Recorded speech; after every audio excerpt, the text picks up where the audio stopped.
ہزاروں لوگ موجود ہیں، اللہ محفوظ فرمائے کسی نے خنزیر کا گوشت چکھ کے بھی نہیں دیکھا ہو۔ کیوں ترک کیا ہے کہ ہمارے رب نے منع کیا۔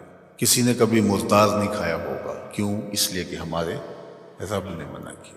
کسی نے ایسے جانور کا گوشت نہیں کھایا ہوگا جو اللہ کے علاوہ کسی اور نام سے ذبح کیا گیا۔ اب ان امور سے اگر ہمارا رکنا ہے تو ہماری عقل فیصلہ کرتی ہے اور ان کو چھوڑنا آسان۔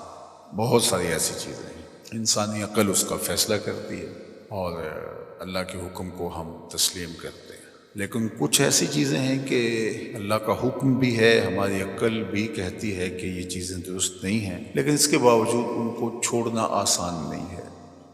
مثال کے طور پہ غصہ ہے ناجائز، شہوات ہیں، نظر کا پاکیزہ رکھنا ہے، زبان کی حفاظت کرنا ہے، غیبت سے بچنا ہے، بخل سے بچنا ہے، تکبر سے بچنا ہے، غرور سے بچنا ہے۔ لیکن عمومی طور پہ انسان ان چیزوں سے نہیں بچ پاتا، حالانکہ بہت سختی کی گئی ہے۔ الغیبت اشد من الزنا، غیبت زنا سے بھی بدتر ہے۔ تو کچھ چیزیں ہیں کہ ہم ان کو اختیار نہیں کرتے، صرف اس لیے کہ اللہ کا حکم ہے، اس لیے اختیار نہیں کرتے۔ مردار کو اسی لیے چھوڑا ہے کہ ہمارا رب اس کو پسند نہیں کرتا۔ شراب کو، خنزیر کو اور دیگر چیزوں کو اس لیے ترک کیا جاتا ہے کہ ہماری شریعت نے منع کیا، ہمارا رب منع فرماتا ہے۔ وہی رب منع فرماتا ہے غیبت سے، وہی رب منع فرماتا ہے جھوٹ سے، وہی رب منع فرماتا ہے دیگر امور سے، لیکن وہ ہم ان سے بچ نہیں پاتے اور ان چیزوں سے ہم بچ جاتے ہیں۔ تو ابن عاشور کہتے ہیں کہ روزہ ان چیزوں سے بچنے کا علاج ہے۔ اگر کوئی شخص کثرت کے ساتھ روزے رکھے تو ان چیزوں سے اس کی جان چھوٹ جاتی ہے۔ اور رمضان المبارک کے اندر اللہ تعالیٰ جل شانہ ہمیں سال میں پورا ایک مہینہ اس مشق سے گزارتا ہے۔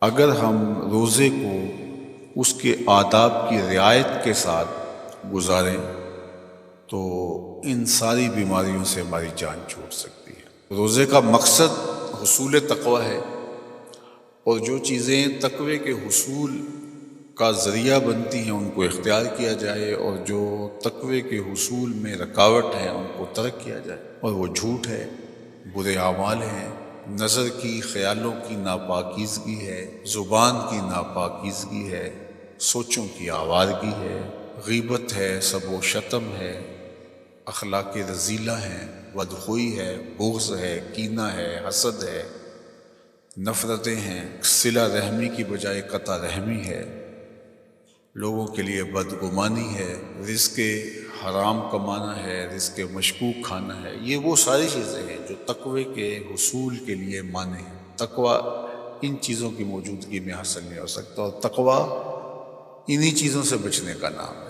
اور روزہ ہمیں سکھاتا ہے، کس طرح سکھاتا ہے کہ روزے میں اللہ کے حکم پر ہم نے ان چیزوں کو بھی چھوڑ دیا جو جائز، حلال اور مشروع تھی، کہ طلوع فجر سے لے کے غروب آفتاب تک میں نے کچھ نہیں لینا۔ تو روزے میں حلال چیزیں بھی اللہ کے حکم سے چھوڑ دی جاتی ہیں، تو پھر اللہ کے حکم سے حرام کیوں نہیں چھوڑی جائیں گی؟ یہ سیدھی سیدھی بات ہے، انسان تھوڑا سا غور کرے تو کیسے نہیں چھوڑے گا۔